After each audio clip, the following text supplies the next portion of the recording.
This is where they must have lived. Athena and Miranda.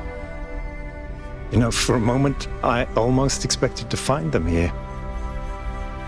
But the only thing that's still functional is the megastructure. I'm sorry. This must be awfully strange for you being thrown into all this history. But that's why I needed you. Because you're not burdened with all these memories and conflicts and regrets. Weigh on our minds like a nightmare. Our civilization is caught in a loop, 1K. We freed ourselves from the simulation, but now we're trapped again, and it's our own fault. We're afraid of taking responsibility, afraid of growing up. Instead, we make up some capitalized words and build up all these myths around them. Nature, balance, the founder, the goal. We're afraid to face the randomness of the cosmos, but equally afraid to imagine a better world. So we're stuck. I've been trying to find a way out for years. Something, anything, to get people to understand that we do actually have free will. That building a thriving, expanding civilization doesn't have to involve repeating the mistakes of the past. But I failed. Over and over.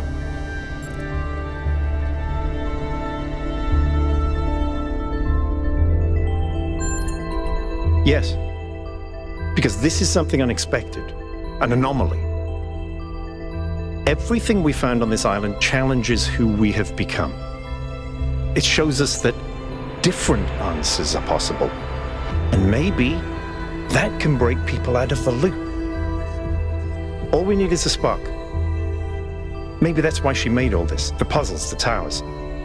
A way of jolting us out of our complacency.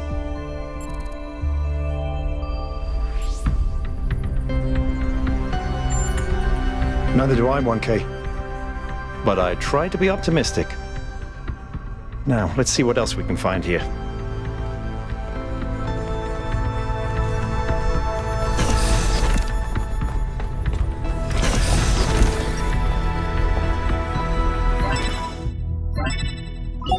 Melville, eyes on 1K's stream. Is this thing what I think it is? Blow my fuse box. It sure looks that way. Best not touch it until I get there.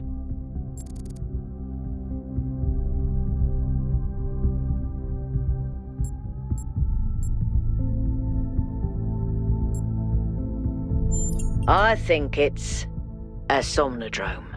It's a sort of analytics tool for processing mental data that Melampus streamed up. But all he ever did was sketch out the theory. As far as I'm aware, he never actually built one. Looks like the founder gave it a go. Well, what we know is that our deeper algorithms are hard to pass. Melampus stipulated that the computational power to interpret them in real time would always be beyond us. But in theory, the somnodrome would interpret that data and loop it directly to our senses. People were hoping to find answers to the big questions by having a conversation with our own subconscious. If you ask me, it's solipsistic at best, and pseudoscience regardless. That may be. But if the founder figured it out, then that device could be an extremely important discovery.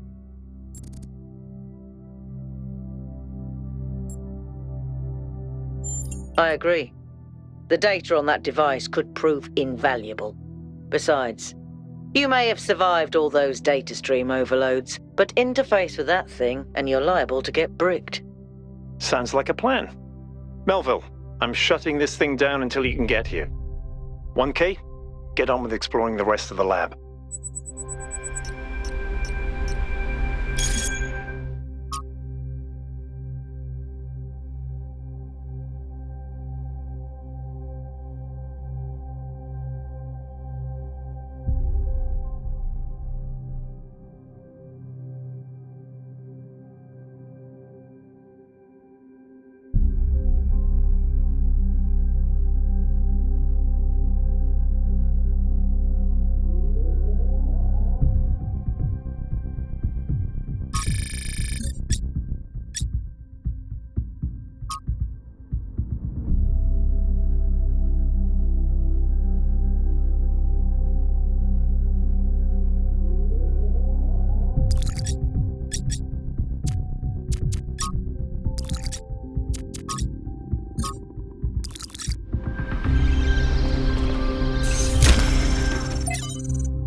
singularity sustained itself longer this time.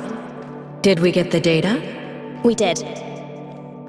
I think we just obsoleted quantum physics. Maybe. Let's not get ahead of ourselves. We need to be able to replicate these results. You know, I've been wondering. You told me that in the simulation, one thing that kept you motivated was looking for answers. Do you think that with the work we're doing, we'll ever run out of questions to ask? I don't think so. Trying to understand the universe means asking the same question over and over. How? How do you make fire? How do earthquakes happen? How does gravity work? How do particles behave? You keep digging deeper, finding another set of mechanisms, another set of hows. Step by step, you demystify reality. But then, if you keep doing it long enough, one day, you run out. You've answered all the hows. You know how the universe works. So, now what? Now you ask why? Isn't that the next step? It's not quite that easy. The question of why cannot be answered. Even if it could, it would only be followed by another why. At some point, you have to accept that it all just exists. But there is another set of questions. What's next? You've stripped away the layers of mystery, you've laid bare the machinery. Now you have to start building, to add your own layers of meaning.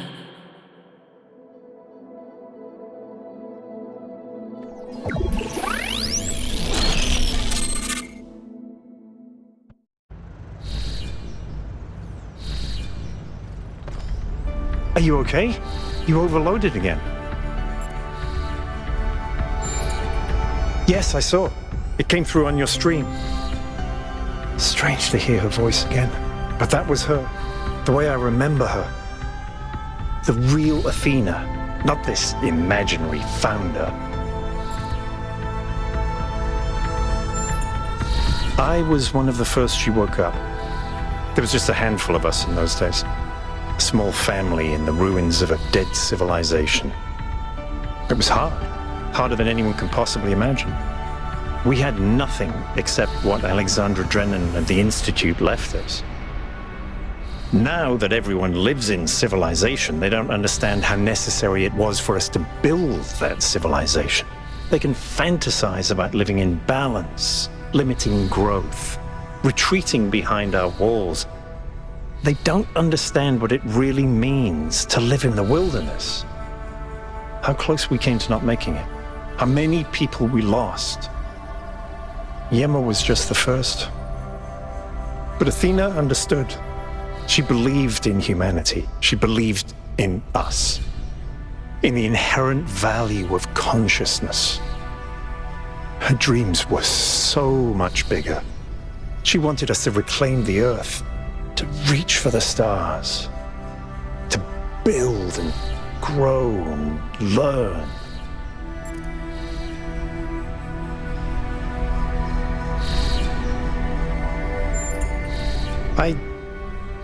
I don't know. I understand why she became frustrated when the city started thinking more about itself than about the future. It was frustrating for all of us. But we were still fighting for that future together. What I don't understand is why she didn't tell me. If she came here to do all this, why didn't she bring me along?